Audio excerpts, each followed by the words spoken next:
In the icy grip of the Norse lands, where jagged fjords met an unforgiving, churning sea, there existed a crime that tore at society itself. It wasn't a minor transgression, a simple sin, or a personal affront. No, this was far more profound. A deep wound inflicted upon the tribe's soul, a stab in the heart of their tightly bound community. For those who dared to shatter sacred marriage vows, Vikings devised dark, terrifying rituals. These were not mere sentences. They were carefully orchestrated spectacles designed to inflict torment and lingering suffering far beyond a quick, merciful death. They transformed adultery into a terrifying public display, a brutal theater of humiliation and agony, so deep its dark shadow could curse families for generations.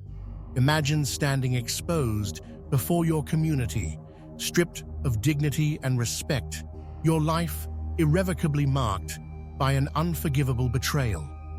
What ultimate betrayal in your heart deserves such extreme, unforgettable justice? Tell me your thoughts in the comments below.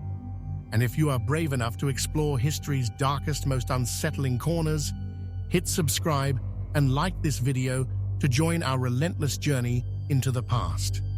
The Vikings were fierce, relentless warriors, hardened by constant battle and the brutal, unforgiving landscape they called home. Their world was harsh, a constant struggle for survival, ruled by nature's raw power and the strength of their calloused hands.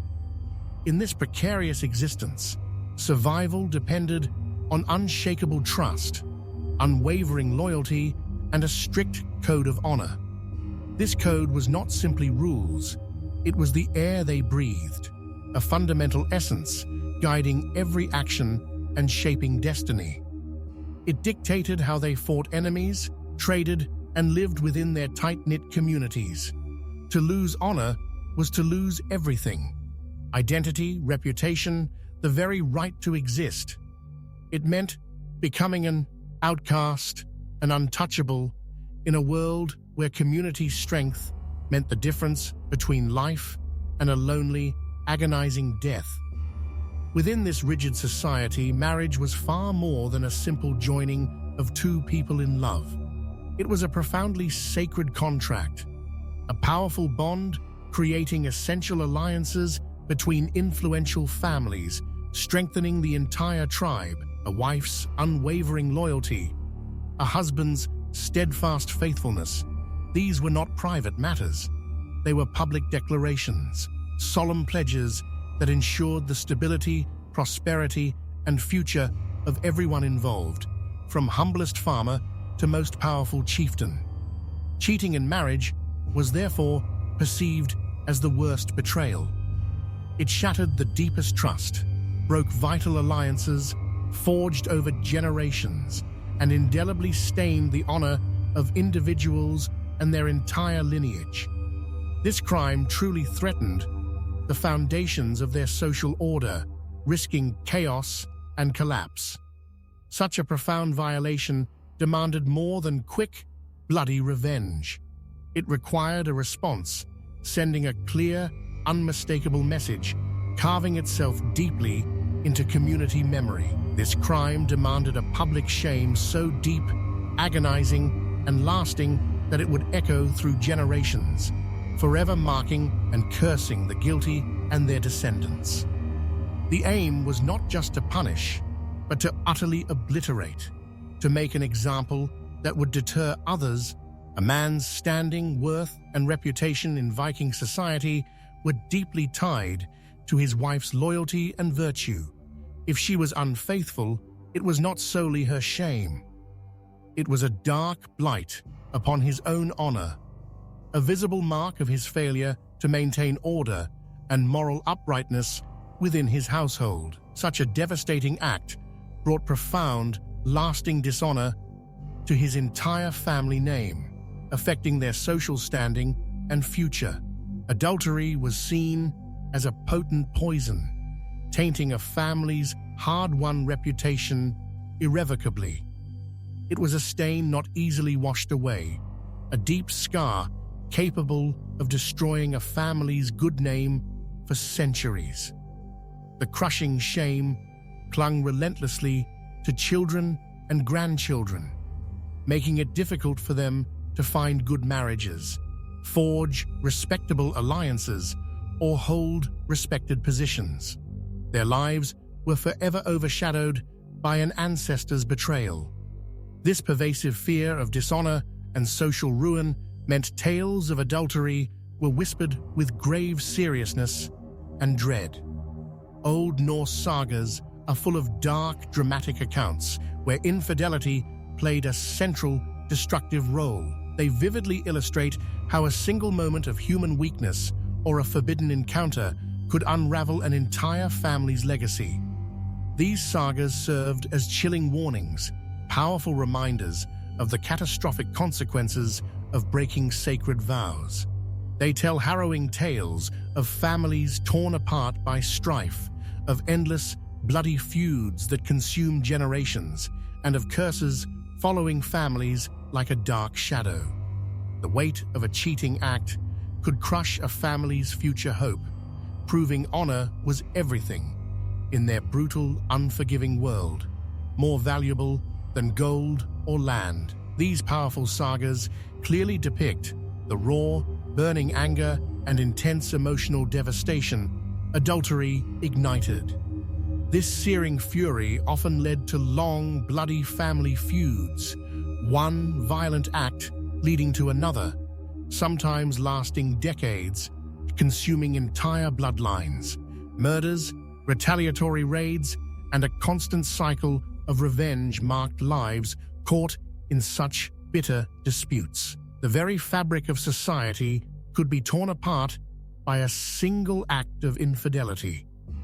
But for those guilty of adultery, punishments were often far more dreadful and psychologically tormenting than a quick, merciful death.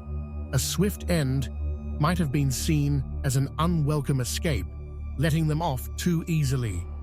The tribe, family, and gods themselves demanded something more, something that truly addressed the profound, soul-shattering nature of their betrayal.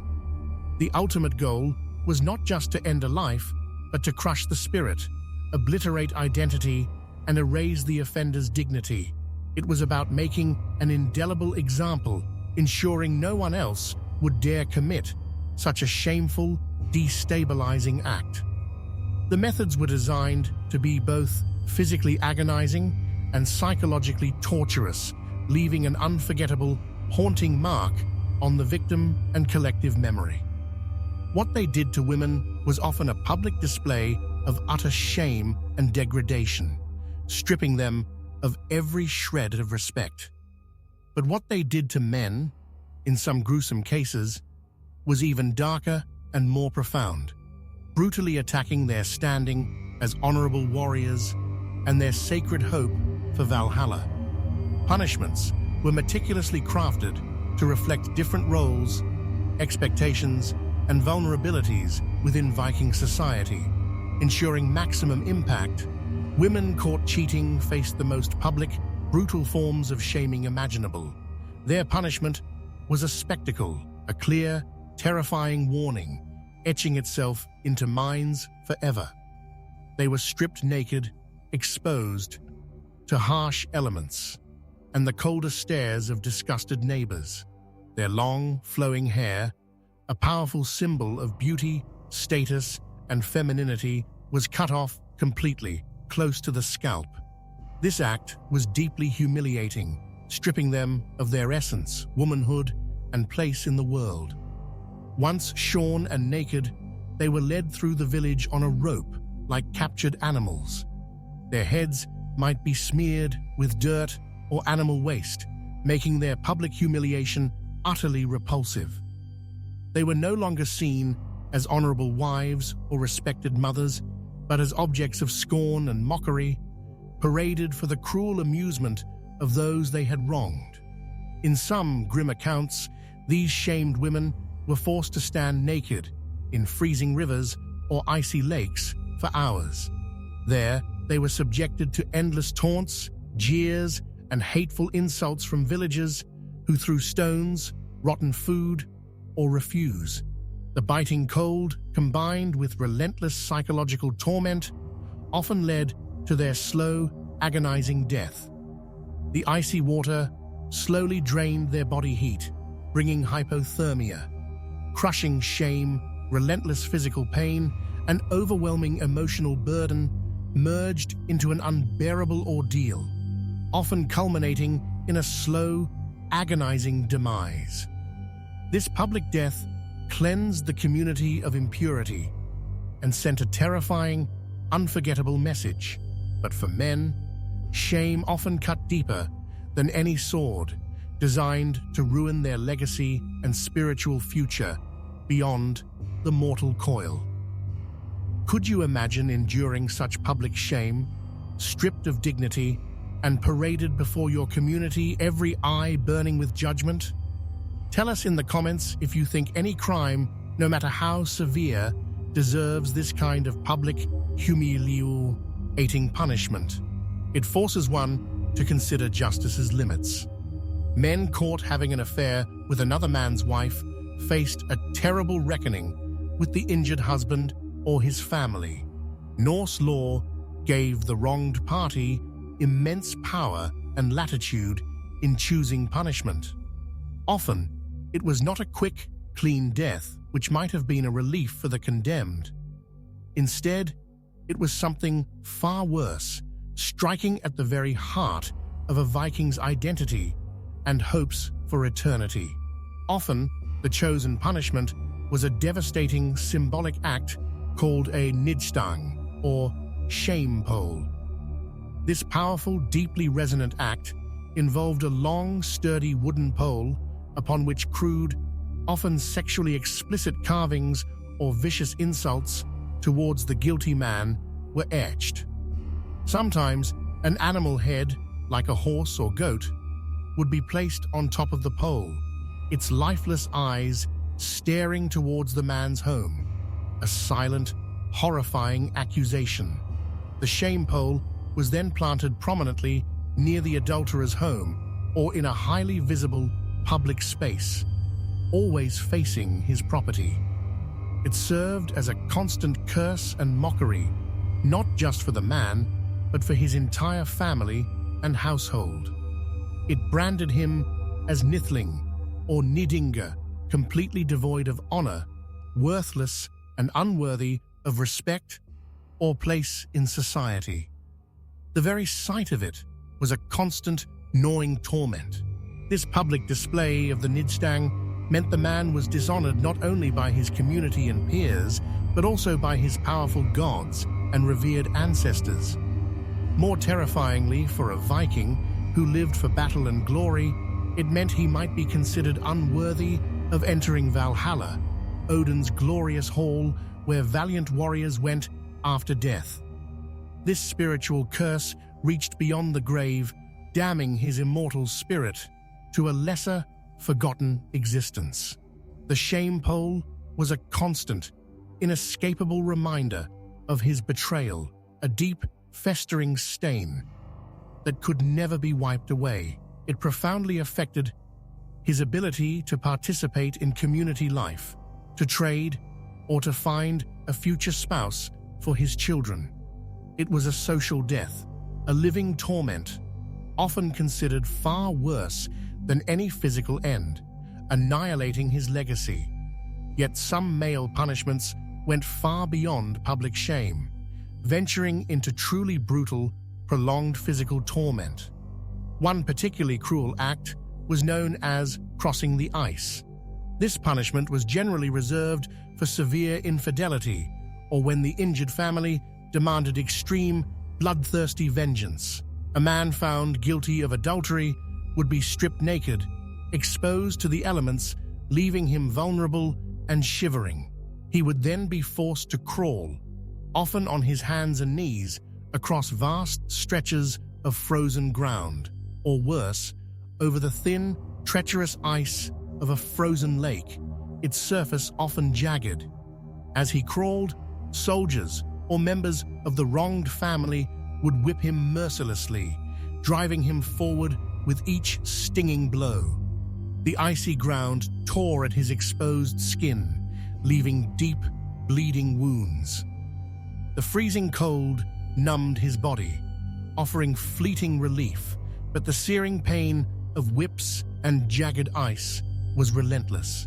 This agonizing ordeal was often a cleansing, a brutal, drawn-out way to purify the man's sin through prolonged, excruciating suffering, burning it from his flesh. Few men, if any, ever survived the horrific crossing the ice. The devastating combination of hypothermia, severe blood loss, and physical and psychological trauma was usually too much. Those rare individuals who did survive were left permanently scarred, physically by gnarled wounds and mentally by the indelible memory of their transgression. It was, in essence, a living death sentence, a constant reminder of their unforgivable act. Then there was the chilling, legendary Blood Eagle. This was one of the most horrifying Viking executions, usually reserved for captured enemies and a ritualistic sacrifice to Odin. However, dark whispers and ancient sagas suggest that in exceptionally rare, extreme cases of monstrous betrayal, it might have been performed on adulterers. The very mention of it struck terror into all who heard the name.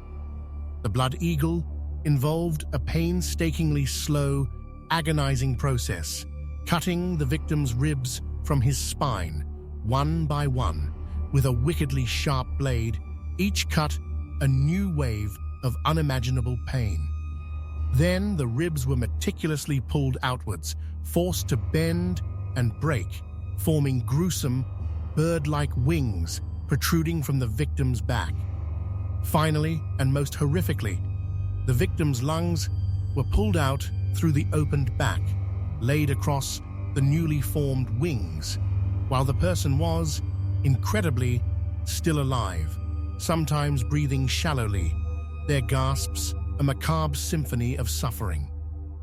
It was a torment designed not just to kill, but to utterly destroy the body and soul in the most brutal, spectacular way possible.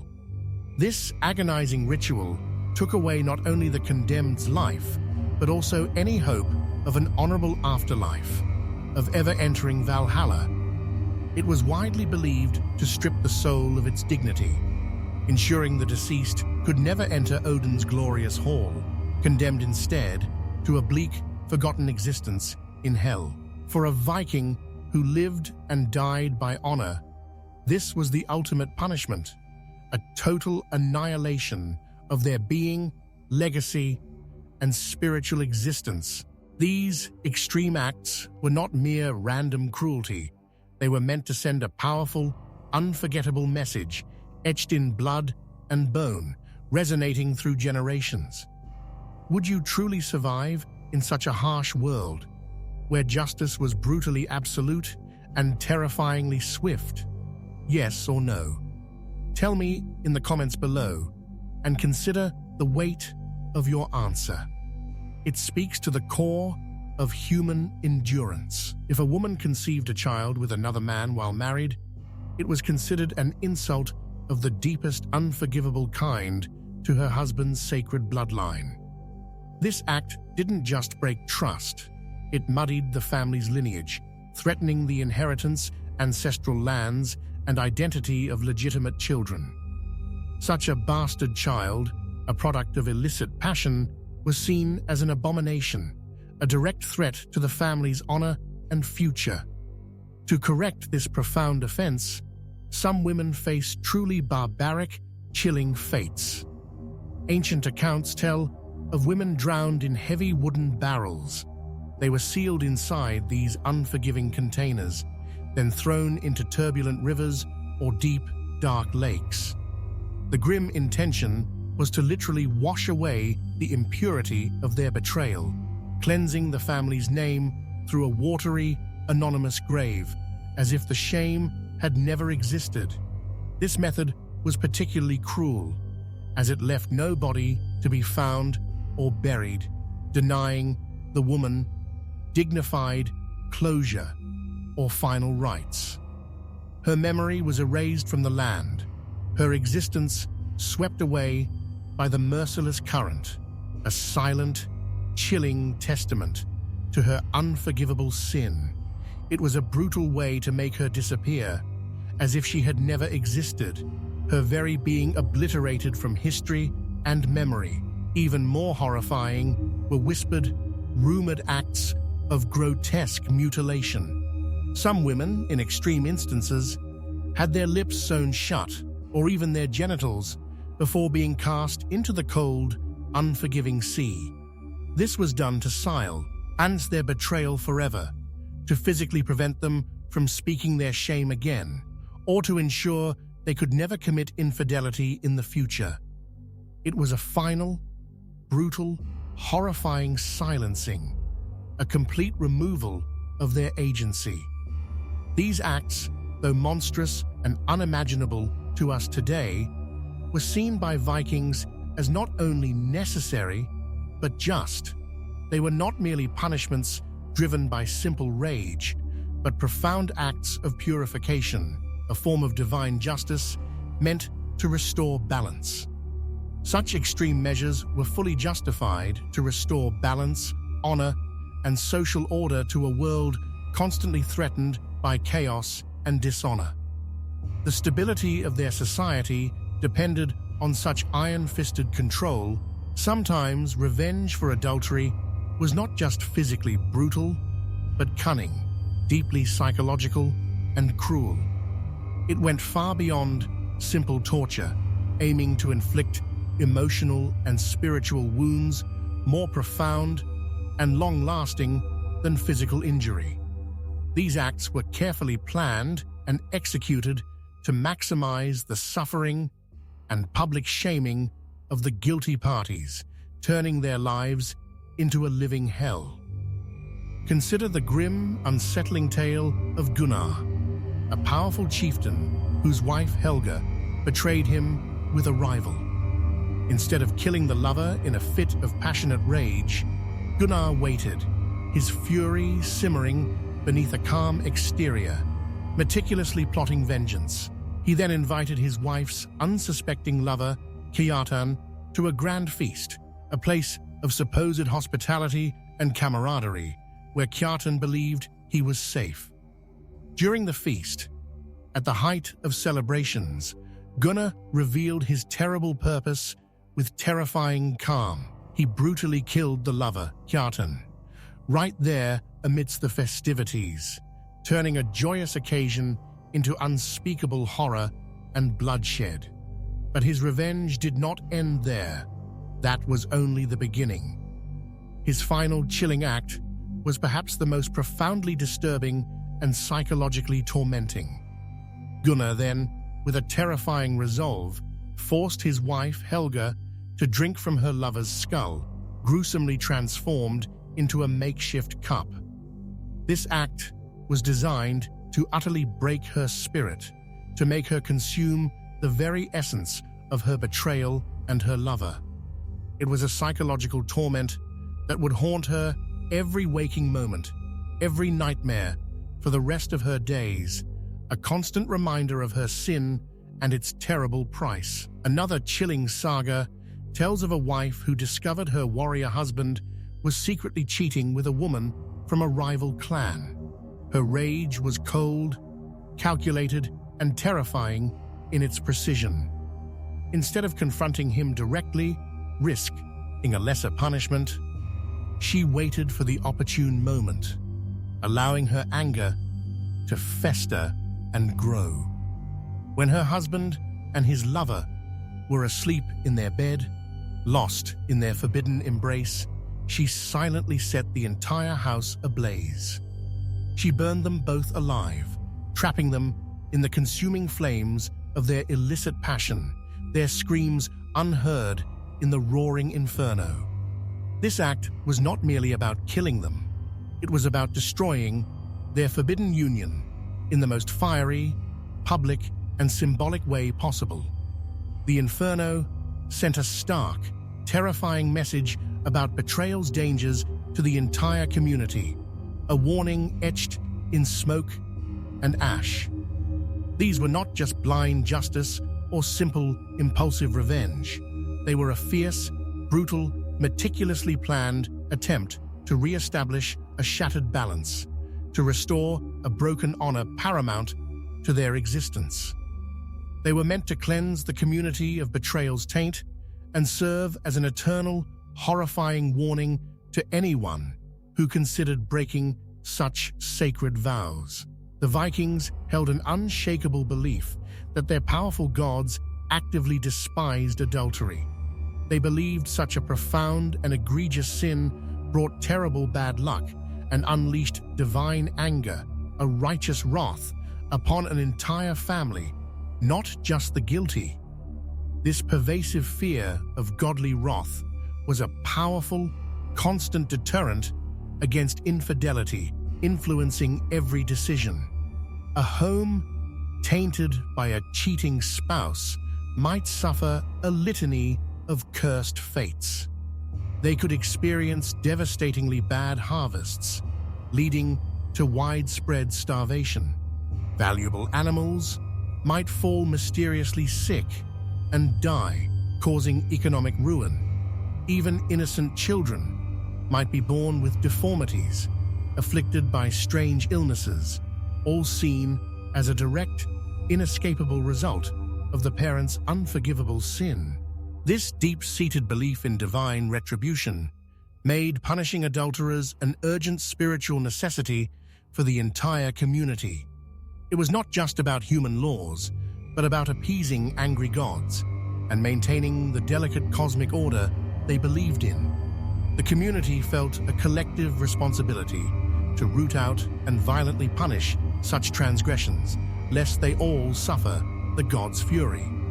Norse laws, in their chilling practicality, even permitted neighbors to kill adulterers on the spot, if caught in the act, without legal trouble or retribution. This immediate execution was seen not as a crime, but as a righteous act of cleansing, a necessary purification. It was a way for the community to purify itself from defilement, ensuring the gods' continued favor and protection. The swiftness of the killing was part of its terrifying power. The immediate violence allowed a swift, undeniable message. Such an act was intolerable. It demonstrated zero tolerance for a grave offense, leaving no room for doubt or argument. This immediate, lethal justice underscored how seriously they viewed marital fidelity and the sanctity of the family unit, the cornerstone of their society. But proving adultery was not always easy, leading to truly terrifying trials that defied reason. When solid, undeniable evidence of adultery was lacking, but suspicion ran high, the accused could request a trial by ordeal. This terrifying, archaic, often fatal test was explicitly designed to reveal truth through direct divine intervention and extreme physical pain. It was firmly believed that the gods themselves would protect the innocent from harm and infallibly expose the guilty through these brutal challenges. For women, a common and dreaded ordeal involved plunging an arm, sometimes up to the elbow, into a cauldron of violently boiling water. The hand and arm remained submerged for a set, agonizing period, often while solemn prayers were chanted by a priest or chieftain. After removal, the scalded wound was carefully bandaged and sealed, often with religious symbols or beeswax. If, after 3 days, the wounds healed cleanly without infection, showing no severe blistering or lingering pain, the gods were believed to have unequivocally declared her innocent. However, if the arm was severely burned, blistered, became infected, or showed serious injury, it was seen as irrefutable proof of guilt, a divine condemnation. Few, if any, truly escaped this ordeal unharmed, making it a terrifying prospect. Other forms of trial by ordeal included walking barefoot over red-hot iron rods or glowing coals, their heat radiating outwards. The accused would take steps, each one an agony, and then their feet would be thoroughly examined by elders. Clean, unburnt feet meant innocence, a divine miracle. Severe burns meant undeniable guilt, a mark of the gods' judgment. These tests were excruciatingly painful and often fatal, even for those truly innocent. The sheer, unimaginable pain, paralyzing fear of failure, and absolute impossibility of passing these tests unharmed meant few truly escaped without permanent injury or death. But for the Vikings, the outcome was absolute, irrefutable proof, a clear, terrifying message directly from their powerful, unforgiving gods. The truly shocking part, however, was how they turned even a private sin into an inescapable public spectacle that lasted for generations. Adultery wasn't simply punished in the Viking world, it was remembered. It was etched deeply into communal memory through various forms of public shame, designed to last long after the initial act and its immediate consequences.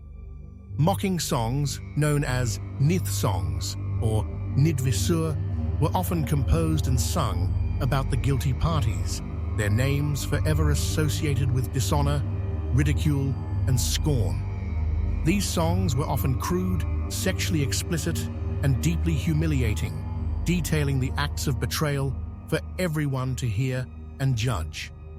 Curses were sometimes carved onto stones or monuments, ensuring the adulterer's shame was literally set in stone, a permanent scar on the landscape and their lineage for generations. The goal was to make the memory of their transgression utterly inescapable, a perpetual torment. Yet there is a fascinating, often overlooked paradox in all this brutality. Despite these horrific, often deadly punishments for adultery, Viking women were, in many significant ways, far freer and held more rights than most women in medieval Europe during the same period. They could legally own land, manage complex households, and even engage in trade, exercising economic power within their society. They were not merely chattel. Viking women also possessed the remarkable legal right to divorce husbands, a truly astonishing freedom for that era. If a husband mistreated his wife, failed to provide for her and children, or committed specified offenses, she could leave him and reclaim her dowry and property. This groundbreaking legal framework gave them autonomy, protection, and leverage within their marriages, a stark contrast to many other cultures. And if husbands cheated, wives were not powerless victims. They could strike beats, using culturally accepted forms of public shaming and punishment. A common, deeply effective act was to publicly cut off the husband's hair, a powerful symbol of his masculinity, strength, and social status, profoundly humiliating him in front of his peers and the community. Wives might also burn their husband's clothes, destroy his weapons, or publicly shame him in the community assembly, the Thing. These acts, while not as physically brutal as some male punishments, were deeply effective in damaging a man's hard-won reputation, honor, and standing. Viking women were not passive. They could be as fierce, vengeful, and cunning as their male counterparts and their powerful gods. When Christianity eventually arrived and spread its influence throughout Norse lands, the ancient brutal punishments for adultery slowly faded into memory. The new religion brought different legal systems, a new emphasis on written laws, and new moral codes, which often emphasized confession, penance, and forgiveness over public spectacle and physical torment. The old ways were gradually replaced, but not forgotten. However, the haunting echoes of these old punishments lingered for centuries in northern whispers, local folklore, and ancient sagas. People told unsettling tales of restless spirits of drowned women, forever combing their phantom hair by riverbanks, eternally washing away their shame in the cold, unforgiving waters, their torment never truly ending. These enduring stories served as a powerful, chilling reminder of the deep-seated beliefs and social control that once governed their lives. The Viking way of dealing with adultery was a complex, brutal system, woven from threads of control, purity, honor, and sheer survival, essential in a hard, unforgiving world where personal and communal honor was absolutely paramount. It was fundamentally about maintaining social order, ensuring bloodline purity, and constantly appeasing their powerful, often volatile gods. To them, this bloody, sacred justice was absolute, unquestionable, and terrifyingly efficient. It was a direct, unfiltered reflection of their core values, a stark, unforgiving mirror held up to their society, revealing its harsh truths. Because in the world of the Norse, the greatest sin wasn't just lust or infidelity. It was the unforgivable crime of dishonor, a stain that could never truly be washed away, a curse that clung to one's name long after death. The Viking world was undoubtedly brutal, a place of harsh realities and harsher justice. But their system of justice for betrayal, as we've seen, was absolute, terrifying, and deeply ingrained in their culture. If this dark, unsettling chapter of history shocked you as much as it did us, then help me reach 1,000 subscribers by hitting subscribe now. Don't forget to tell me in the comments which other ancient lore or chilling ritual we should uncover next in our journey through history's darkest corners.